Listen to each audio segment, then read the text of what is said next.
পোৱা গৈছে চাবৰ কাৰণে গৰু পুঠি খোলা মাৰি গৈ পাহাৰৰ কাষত মানে হনুমান শুই থকা অৱস্থাত দেখিলে আৰু ক'লে, হে হনুমান, তোমাক কৃষ্ণ দেখা কৰিব কাৰণে মানিছে। হে হনুমান, তোমাক কৃষ্ণ দেখা কৰিব কাৰণে মানিছে। এবাৰ নহয় দুবাৰ কি চাৰিবাৰ চিঞৰি চিঞৰি ক'লে হনুমানে মূৰে নালাগিলে উপায়ন্তৰ হৈ উভতি আহি কৃষ্ণ ক'লে, গ'লানে ক'লে গ'লো, পালানে ক'লে পালোঁ, ক'লানে ক'লে ক'লো। কি ক'লে? হে প্ৰভু, এবাৰ নহয় দুবাৰ নহয় তিনি চাৰিবাৰ চিঞৰি চিঞৰি ক'লো তোমাক দৰ্শন কৰিবৰ কাৰণে কৃষ্ণ লাগিছে, তেওঁ মূৰে নালাগিলে, চকুৱে নালাগিলে। হয় নেকি? বোলে হয়। এটা কাম কৰা, তুমি আকৌ যোৱা, গৈ পেলাই কোৱা মই প্ৰভু ৰামচন্দ্ৰই দেখা কৰিব মাতিছে বুলি কোৱাগে।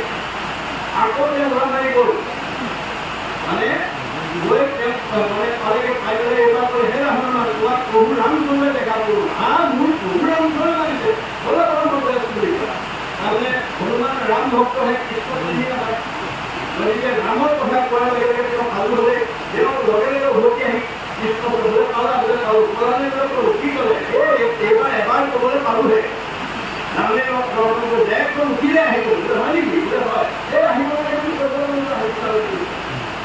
গৰু পুঠিয়ে একো ৰহস্য বুজি পোৱা নাই, তথাপি প্ৰভু নিৰ্দেশ আকৌ বাধা দিবলৈ বুলি খোলা মাৰি উভতি যাওঁতে কৃষ্ণই সীতাক মানে ৰখি ক'লে, তুমি সীতা হ'ব মুখৰ পৰা ভাবে যুৱকলে দুইজন ৰাম সীতা হৈ বহি আছে।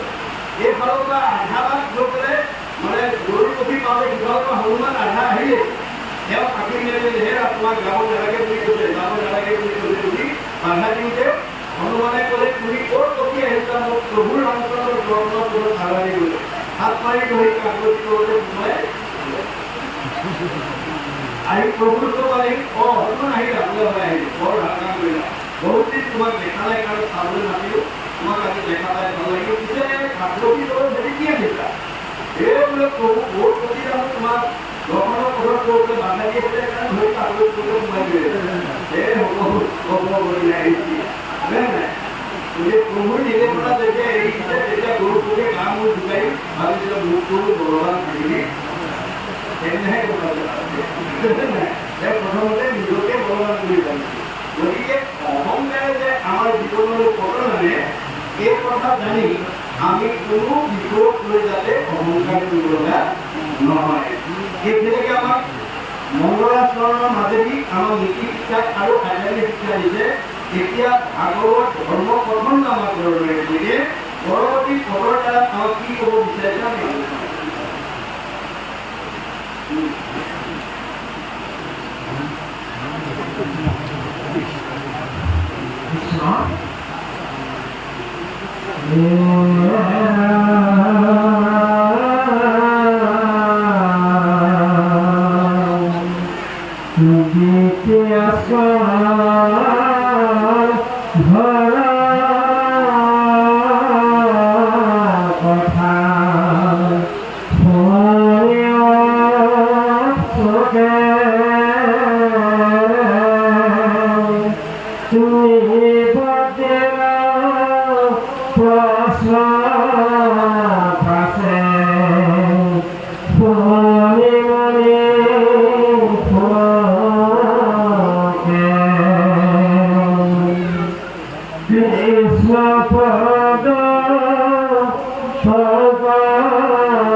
মাতি ধৰ্মৰত কৰে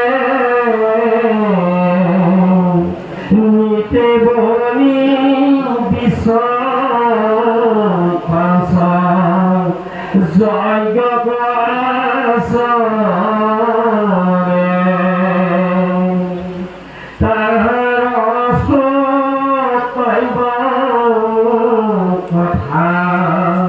আছে সংখ্যাত হৰি বিমুখ বেতে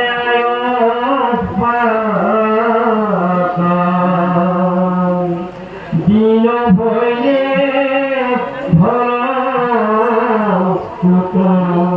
বড় চিন্তা করে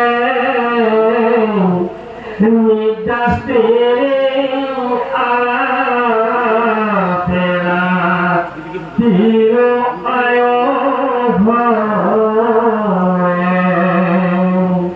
মিশা বিপয়ত করে অভিলাষ সেই তোলে দেখে মরে আপনার হেন জানি যার ইচ্ছা মুখ্য কহৰ কথা পৰীক্ষিত তেবে শুনি লোক কৃষ্ণ কথা বিবেচিত কৃষ্ণ নাম কীৰ্তনত কৃষ্ণৰে পাদ পদ্ম স্মৰি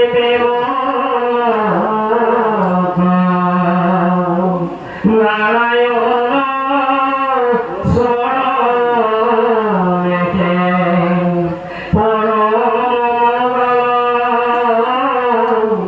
এইবাৰে জীৱন ঘটে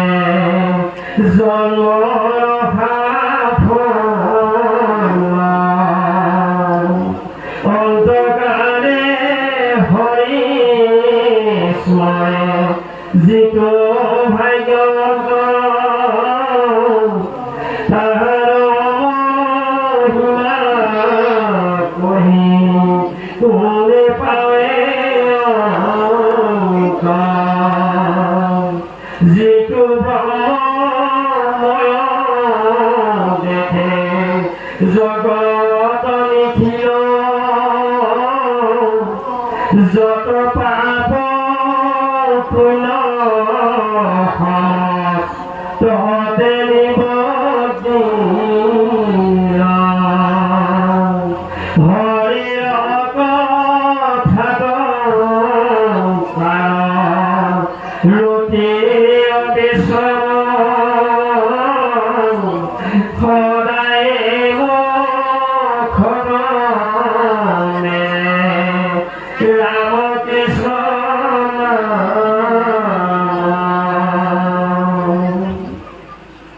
কৃষ্ণ এইখিনিলৈকে ঘৰৰ মাজেদি আমাক কি ক'ব বিচাৰিছে আমি তাৰ ওপৰত আলোচনা কৰিম। এতিয়া ভাগৱত ধৰ্ম প্ৰথম নামাকৰণে কৰি দিয়ে ঘৰৰ পদখিনি আমাক শুনালে। ইয়াৰ মাজেদি আমাক কি ক'ব বিচাৰিছে আমি পদবন্ধে আলোচনা কৰিম। দ্বিতীয় স্কন্ধৰ কথা শুনিও কুটুকে নিৰ্পতীয় প্ৰশ্ন পাছে শুনি মুনি সুকে। এতিয়া দ্বিতীয় স্কন্ধৰ কথাখিনি অত্যন্ত আগ্ৰহে সৈতে যে শুনিবৰ কাৰণে আহ্বান জনাইছে। নিৰ্পতীয় প্ৰশ্ন পাছে শুনি মুনি সুকে। ৰজা পৰীক্ষিতে নিয়মান মানুহে এই পৃথিৱীত কি কৰিব লাগিব এই প্ৰশ্নৰ উত্তৰ সুধিছিল। সোধাৰ কাৰণে তেওঁ সেই প্ৰশ্নৰ উত্তৰ দিবলৈ যাব গৈ তেওঁ কৈছে যে তুমি দ্বিতীয় স্কন্ধৰ কথা মনোযোগেৰে শুনা। কৃষ্ণপদ পংকজক হৃদয়ত ধৰি নিৰন্তৰ সিদ্ধান্ত কামটো আশীৰ্বাদ কৰি গতিকে আমি যিকোনো কথা কোনোবাই প্ৰশ্ন কৰিলে উত্তৰটো ভকহাই দিব নালাগে সেই প্ৰশ্নকৰ্তাজনৰ মনৰ অনুকূল প্ৰশ্নৰ উত্তৰ যাতে আমি দি তেওঁৰ মনৰ সংশয় দূৰ কৰিব পাৰোঁ তাৰ কাৰণে প্ৰথমতে আমি ভগৱন্তক চিন্তা কৰিব লাগিব মনত ৰাখিব কথা জানিলো বুলিয়ে সত্যে কথা ক'লে কেতিয়াবা হিতেই বিপৰীতো হৈ যাব পাৰে গতিকে আমি ভগৱন্তক চিন্তা নকৰাকৈ আমি যিকোনো উত্তৰ দিব নোৱাৰিম এইটো আমাৰ সুখদেৱে আমাক এই নিৰ্দেশ দিছে গতিকে এতিয়া প্ৰশ্ন কৰাৰ লগে লগে তেওঁ কি কৰিলে যে কৃষ্ণপদ পংকজক হৃদয়ক ধৰি যে ভগৱন্তৰ চৰণ তেওঁ হৃদয় পদ্মত চিন্তা কৰি নিৰন্তৰ সিদ্ধান্ত তাংক আশীৰ্বাদ কৰি তেওঁ সাধু বুলি প্ৰশংসা কৰি উত্তৰ দিছে কাৰণ আমি কৰা প্ৰশ্নবিলাকৰ দ্বাৰা যদি আনৰ উপকাৰ হয় সেইজন মানে প্ৰশংসাৰ পাত্ৰ গতিকে আমি সদায় আমি যিকোনো কথা কওঁতে সত্য প্ৰিয় হিত এই তিনিটা কথাৰ ওপৰত আমি গুৰুত্ব দিব লাগিব সত্য কথা ক'বলৈ সদায় যত্ন কৰিব লাগিব কওঁতে কাণে শুনি ভাল পাব ক'ব লাগিব আৰু কোৱা কথাটোৱে যাতে আনৰ উপকাৰ সাধন কৰে তাৰ প্ৰতি আমি গুৰুত্ব দিব লাগিব সত্য প্ৰিয় হিত গতিকে তেওঁ এই প্ৰশ্ন অৱতাৰণৰ জৰিয়তে জগতৰ লোকৰ উপকাৰ হোৱাৰ কাৰণে তেওঁ কৈছে অন্য নৰপতিমতী উত্তম তোমাৰ তুমি পৰম উত্তম লোক তুমি ভাল চিন্তা কৰিছা উচিলাহা যিটো কথা সংসাৰৰ দেখাৰ তুমি যিটো প্ৰশ্ন কৰিছা সংসাৰ সাৰ প্ৰশ্ন কৰিছা মুখ্যৰ সাধনৰ এইটো জগতৰ হিত মানে মানুহে এই প্ৰশ্নৰ উত্তৰ শুনিলে মুখ্যত্ব পাব আৰু জগতৰ উপকাৰ সাধন হ'ব লভিলা মুকুতিৰ যিটো কাহাৰো কান্তি আৰু তুমি নিজেও মুক্তিৰ পথ মানে মুক্ত কৰিলা নাহি জ্ঞান যাৰ জাতি ধৰ্ম মাত্ৰ কৰে নিজে বলি বিশ্ব পঞ্চ যজ্ঞপথ আচৰে তাহাৰো কৰ্তব্য প্ৰধান আছে অসংখ্যাত হৰি বিমুখৰ হৈ লক্ষ্যে আইবা এই কথাটো বিশেষ গুৰুত্ব দিব আপোনালোকে নাহি জ্ঞান যাৰ জাতি ধৰ্ম মাত্ৰ কৰে আজি আমাৰ সমাজত বহুত মানুহৰ প্ৰকৃত জ্ঞানৰ অভাৱ নাহি জ্ঞানৰ বিৰুদ্ধে জ্ঞানৰ অভাৱ জ্ঞান নাই যাৰ জাতি ধৰ্ম মাত্ৰ কৰে অথচ জাতি ধৰ্ম তেওঁ আচৰণ কৰিছে নিজে বলি বিশ্ব পঞ্চ যজ্ঞ আচৰে আৰু নিজে পঞ্চ যজ্ঞ আচৰণ কৰিছে এই কথাটো ইয়াত কিয় উল্লেখ কৰিলে আমাৰ দেৱৰ দুটা অভিমত আছে মনত ৰাখিব দেই ভগৱান একেজনে সৃষ্টিত সদায় দুটা কিন্তু মনত ৰাখিব একেজন ভগৱন্তই দুটা বস্তু সৃষ্টি কৰিছে আন্ধাৰ পোহৰ দিন ৰাতি সুখ দুখ ধনী দুখীয়া আনন্দ বিষাদ ভক্তি মায়া তত্ত্ববস্তু আদিৰ পৰা অন্তলৈকে দুটা বস্তু সৃষ্টি কৰি তাৰ ওপৰতে জীৱক লৈ আনন্দ কৰি আছে মনত ৰাখিব দেই জীৱক লৈ আনন্দ কৰি আছে কিন্তু তাত দুটা বস্তু সৃষ্টি কৰিছে এটা ভাল এটা বেয়া এটা শুদ্ধ এটা অশুদ্ধ গতিকে এতিয়া আমি ভাগৱত শুনি আমি সেইটো বাচিব লাগিব যে বেয়াটো এৰি ভালটো ল'ব লাগিব ঠিক তেনেকৈ একে বেদে কহন্ত সগুণ নিৰ্গুণ একেখন বেদতে সগুণৰ বিষয়ে কৈছে নিৰ্গুণ এতিয়া সগুণ নিৰ্গুণ প্ৰবৃত্তি নিবৃত্তি আগম নিগম মানে সকাম নিষ্কাম দুটা পদ দিছে দেই আমি এতিয়া কোনটো ল'ব লাগিব যিটো কথা নজনাৰ কাৰণে ব্যাসৰ দৰে বিদগ্ধ পণ্ডিত যিজনক ভগৱানে বেদৈক্য শাস্ত্ৰজ্ঞ টিকা লৈছে ধ্যানত ভগৱানক সাক্ষাৎ কৰিব পৰা যোগ্য ব্যক্তি কৰি পঠাইছে অথচ তেওঁ জীয়াই থাকোঁতে অশান্তিত ভুগিবলগীয়া মনত ৰাখিব কথা যে ব্যাসৰ দৰে এজন বিদগ্ধ পণ্ডিত যাক ভগৱানে বেদৈক্য শাস্ত্ৰজ্ঞ টিকা লৈ তিনি কালৰ কথা ক'ব পৰা যোগ্য ব্যক্তি কৰি পঠিয়াইছে ধ্যানত ভগৱানক সাক্ষাৎ কৰিব পৰা দক্ষতা সম্পন্ন এজন ব্যক্তি কৰি পঠাইছিলে কিন্তু তেওঁ ভগৱানৰ প্ৰদত্ত প্ৰতিভাটো প্ৰয়োগ কৰিব নজনাৰ কাৰণে কি হ'ল মানে জীৱনটোতে অসুস্থতা ভোগ কৰিব লাগে যে আপুনি মই বাচি যাব পাৰিম নেকি আপোনাৰ মোকো গাঁওখনৰ ভিতৰত এজন জনা মানুহ পঠিয়াইছে এজন জ্ঞানী মানুহ কৰি পঠিয়াইছে এজন বুদ্ধিমন্ত কৰি পঠিয়াইছে এজন হয়তো বিদ্যাৱন্ত কৰি পঠিয়াইছে বা সম্পদশালী কৰি পঠিয়াইছে তাৰ পৰা ভগৱানে কি বিচাৰিছে যে তোমাৰ গাঁওখনৰ যাতে মই দিয়া প্ৰতিভাটোৰ দ্বাৰা গাঁওখনক যাতে তুমি শুদ্ধ পথে লৈ যাব পাৰা, উঠি অহা প্ৰজন্মক যাতে ভাল পথ দেখুৱাব পাৰা। আপুনি গাঁওখনৰ ভিতৰত জনা মানুহ হৈ আপোনাৰ ওপৰত কোনোবাই বুদ্ধি বিচাৰি গ'লে যদি আপুনি কেনেবাকৈ ভুল বুদ্ধি দিয়ে, কাৰোবাক যদি ভুল জ্ঞান দিয়ে, আপোনাৰ মোৰ অৱস্থা ব্যাপৰ দৰে হ'ব। মনত ৰাখিব পাৰে যে ভাগৱত শুনি আমি নিজক মানে বচাবৰ কাৰণে ভাগৱত শুনি যায় ক'ত ভুল হৈছে ক'ত শুদ্ধ হৈছে। গতিকে ব্যাপৰ দৰে বিদগ্ধ পণ্ডিত যেতিয়া কৰ্ম কৰি আছে এৰি পেলা প্ৰত্যেক মিলিল নাৰদক পঠাই দিলে, যোৱা মোৰ ভকত বিপদত পৰিছে, আঙুলিয়াই দিয়া ক'ত ভুল হৈছে। নাৰদক দেখাৰ লগে লগে আহা আহা দেখিব আচল নিবা কোৱা উদ্দেশ্য কোৱা। নাৰদে ক'লে মই উদ্দেশ্য কোৱাৰ আগতে তুমি কোৱা, তোমাক ভগৱানে বিদগ্ধ পণ্ডিত বেদজ্ঞ শাস্ত্ৰত টীকালজ্ঞ কৰি পঠিয়াইছিলে। তোমাৰ দৰে কিমান মানে এজন বেদজ্ঞ লোক হৈ কাৰণ তুমি ভগৱানক সাক্ষাৎ কৰিব পৰা এজন ব্যক্তি হৈ তুমি কিয় মন মাৰি আছা সেই বিষয়ে মোক আগতে কোৱা। তেতিয়া ব্যাসে ক'লে দেৱৰ্ষি মই নিজে নাজানো মোৰ ক'ত ভুল লাগিব, তুমি আঙুলিয়াই দিয়া।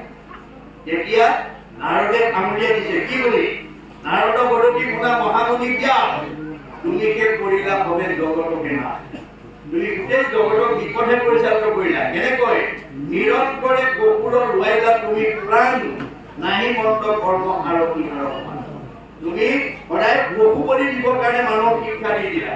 ইয়াতকৈ আৰু বেয়া কাম নাই। গৰিহিত কৰ্মকো পঢ়িলা ধৰ্ম বুলি, তোমাৰো বচনে লোকৰ নাহিল মহলি। এই যুগত তুমি বিদগ্ধ পণ্ডিত কাৰণে তুমি কোৱা কথাটো সঁচা বুলি মানুহে মানি ললে, তুমি বেয়া কামো ভাল বুলি কৈ দিলা, মানুহে বিপথে গুচি গল। আকস্মিকে লোকক শিকাইলা হিংসা ধৰ্ম, নুবুজিলা তুমিও বেদৰ তত্ত্ব মৰ্ম। তুমি 4 বেদ 14 শাস্ত্ৰৰ ওপৰৰ পৰা বিভাগী ৰচনা কৰিলা সঁচা, পিছে বেদৰ তত্ত্বই বুজি নাপালা। বেদে কি কৈছিল, যত দেখা ভূত প্ৰাণী সবাহাকে বিষ্ণু মানি হিংসা এৰি কৰা উৎসাহ। মই চবতে আছো দেই, সমস্ত ভূততে মই আছো সৰ্বক্ষণে, ইহাংক অবজ্ঞা আতি কৰে যিটো জনে, বেদ মন্ত্ৰে প্ৰতিমাত কৰে অৰ্জন নোহে কিছু ফল মাত্ৰ হবে বিৰম্বৰ, বৰ শৰীৰ অতমুখ বিদ্বেষ কৰে যদি পূজে কবুতাৰ চিত্ত শান্ত নয়, প্ৰাণীক উপেক্ষা কৰি পূজে মূঢ়মতি নোহে কৰে যেন ভস্মত আহুতি, প্ৰাণীক নিন্দিয়া মুখ যিজনে পূজয় তাক মই দুষ্ট নহো জানিবা নিশ্চয়। ভগৱানে নিজে কৈছে কাৰোবাক হিংসা কৰি আপুনি নিজে সুখী হ'ব বিচাৰিলে আপোনাৰ ওচৰত ভগৱন্তক কেতিয়াও সন্তুষ্ট নহয়। গতিকে মাকে ক'লে তেতিয়াহ'লে তোমাক যদি কোনোবাই তেনেধৰণে কৰে তোমাক কেনেকৈ বুজিব লাগিব, অবজ্ঞা উপেক্ষা দেশ নিন্দা কৰি হৰি তেবে মোক ভজিলে ভক্তি ভাৱ কৰি, এইবিলাক ভাৱ এৰি ভক্তি ভাৱত আমি ঈশ্বৰক বুজিব লাগিব। আজিৰ দৰে মনত ৰাখিব, আজিৰ দৰে ঈশ্বৰৰ ভক্তি কৰিব লাগিব, ঈশ্বৰৰ কথা শুনিব লাগিব, ক'ব লাগিব, গাব লাগিব। বোলে যদি কোনোবাই অন্যথা বুজিলে মোক ফলক নাপায়, স্বৰূপক কঢ়িয়া মই কৰিলো সোমাই। গতিকে ভাগৱতৰ মত এৰি কোনোবাই অন্য মতে কৰিব পাৰিব, কিন্তু ভগৱন্ত সন্তুষ্ট নহয়। গতিকে এই তত্ত্ব আমি ইয়াৰ পৰা বুটলি ল'ব লাগিব, তেতিয়াহে আমাৰ জন্ম ধৰাৰ সাৰ্থকতাটো হ'ব। গতিকে উপায় অকিদিল তোমাৰ দেখি পৰম অন্যায় নাহি পুষ্ট চিত্ৰ ল'ব কেৰি অভিপ্ৰায়। মানুহবিলাকৰ স্বভাৱ কি, স্বভাৱে ৰসপদ বিষয়ত অনুৰাগ, সৰ্ব পাইব গুলি ৰংগে কাটে মুখতাৰ। মানুহবিলাক স্বাভাৱিকতে ৰংপদ ধূপবাদী বস্তুবাদী, বুজা নাই। গতিকে তুমি সেই ধূপবাদী বস্তুবাদী মানুহবিলাকক মানে প্ৰাণী কৰি দি ঈশ্বৰ পূজা কৰিলে সৰ্বসুখ পায় বুলি কয়, চব লোকে কৰি। আজি যদি আপোনালোকে চিঠিখনৰ তলতে যদি বিশেষ দস্তখত লিখিলেহেঁতেন যে আজি আমাৰ দেওবিল বান্ত গাঁৱৰ ৰাইজৰ সহযোগত অনুষ্ঠিত কৰা দিনজোৰা কাৰ্যসূচী ভাগৱত পাঠ ব্যাখ্যা অনুষ্ঠানত অংশগ্ৰহণ কৰা অঞ্চলৰ সকলো যুৱক যুৱতী বাপ আইসকলক স্থানীয় MLA পুঁজিৰ পৰা দিয়া 50,000 টকা সাহায্য হিচাপে সমৰ্পিত কৰা হ'ব। লগতে ডেকা গাভৰুবিলাকক একোটাকৈ তিনিটা মোবাইল ফোনো উপহাৰ দিয়ে। এইবোৰ যদি কেনেবাকে ইয়াৰ তলত বিশেষ দত্ত লিখিলেহেঁতেন আজি ইয়াত আপোনালোকে ডেকা গাভৰু বঢ়াব নোৱাৰিলেহেঁতেন। এয়া হৈছে আমাৰ মানুহৰ স্বাভাৱিক স্বভাৱ বুলি কৈছে, স্বভাৱে ৰংপদ বিষয়ত অনুৰাগ, সৰ্ববায়ু বুলি ৰংগে কাটে মুখতাৰ। হাঁহ আৰু ছাগলী গতি দিলে সৰ্বসুখ পাই বুলি তুমি কৈ দিলা, চব জপিয়াই কৰি কিদিন তোমার কি পরম অন্যায় নাই দুষ্ট চিত্র জগতে এই হচ্ছে এই যে তুমি জ্ঞানী মানুহ হৈ মানুহ ভুল পথ দিলা সেই কাৰণে তোমাৰ পাপ কিদিন আৰু সেই কাৰণে তুমি এনেকৈ জীৱন নিৰ্বাহ কৰিবা যদি ইয়াকে ভুল পথ দিয়াৰ কাৰণে যদি তেওঁৰ পাপ হয় আপুনি মই বাচি যাব পাৰিম নেকি আপুনি মানে দেওবিলৰ এগৰাকী জনা মানুহ হৈ যাতে সমাজক কেতিয়াও ভুল পথে পৰিচালিত কৰিব পাৰিব কিন্তু আপোনাৰ পাপ হ'ব আৰু পাপ হলে আপোনাৰ জীৱন বিপথে গুচি যাব গতিকে সেইকাৰণে ভাগৱতৰ পৰা আমি তথ্যটো ল'ব লাগিব এতিয়া বোলে উপায় এটা আছে মূল উপদেশে কৰা ভাগৱত শাস্ত্ৰ প্ৰচাৰক গোবিন্দৰ গুণনামক মাত্ৰ এতিয়া তুমি মাত্ৰ ভাগৱত শাস্ত্ৰ প্ৰণয়ন কৰি ভগৱন্তৰ গুণনাম থকা এখন শাস্ত্ৰ প্ৰণয়ন কৰি জগতত বিলাই দিয়া এই পৰামৰ্শ দিয়া হেন শুনি ইয়াকে কৰিবন্দ ধ্যান হৃদয়তে কৃষ্ণক দেখিলা বিদ্যমান লগে লগে ধ্যান কৰিলে আৰু কৃষ্ণক দেখা পালে হৃদয়তে কেনেকৈ দেখা পালে বাম পাশে মায়া দক্ষিণত ভক্তি মাও দেখি দিয়া পৰি হিৰ ৰোমাঞ্চ হলতা মায়ে বান্ধত ভক্তি মাও মেলা মন্ত্ৰ দুহান্ত মজত আশা ভগৱন্ত আমাৰ সকলোৰে হৃদয়তে ভগৱন্ত আছে পথ দুটা দিছে এটা বাও পথ এটা সোঁ পথ এটা প্ৰকৃতি এটা নিৰ্মিতি এটা আগম এটা নিগম এটা সকাম এটা নিষ্কাম গতিকে আমাক দুটা পথ দিছে আমি কোনটো পথ বাছি ল'ব লাগিব এতিয়া এই বেদৰ আগম পথে কৈছে কি বুলি হেৰা জীৱশ্ৰেষ্ঠ মানুহ তোমালোকে মানুহ নামৰ উপাধিটো লৈ পৃথিৱীলৈ অহাৰ লগে লগে তোমালোকৰ 5টা ধাৰ লাগি আহিছে এয়া বেদৰ আগম মতে মনত ৰাখিব বেদৰ আগম মতে কৈছে যে আমি মানুহ নামৰ উপাধি লৈ পৃথিৱীলৈ অহাৰ লগে লগে আমি 5টা ধাৰত ঘৰুৱা হৈ আহিছো আৰু এই 5টা ধাৰ পৰিপূৰ্ণ কৰিবৰ কাৰণে 5টা যজ্ঞ কৰিব লাগিব বুলি বেদৰ আগম মতে কৈছে কি যজ্ঞ কৰিব লাগিব লিখি যজ্ঞং দেৱ যজ্ঞং ভূত যজ্ঞং সৰ্বদা নিহ যজ্ঞ পিতৃ যজ্ঞস্য যথা শক্তি মহাপৰি বেদৰ আগম মতে কৈছে আমি 5টা ধাৰৰ পৰা নিজক মুক্ত কৰিবলৈ হলে লিখি যজ্ঞ কৰিব লাগিব বেদাদি পাঠ দেৱ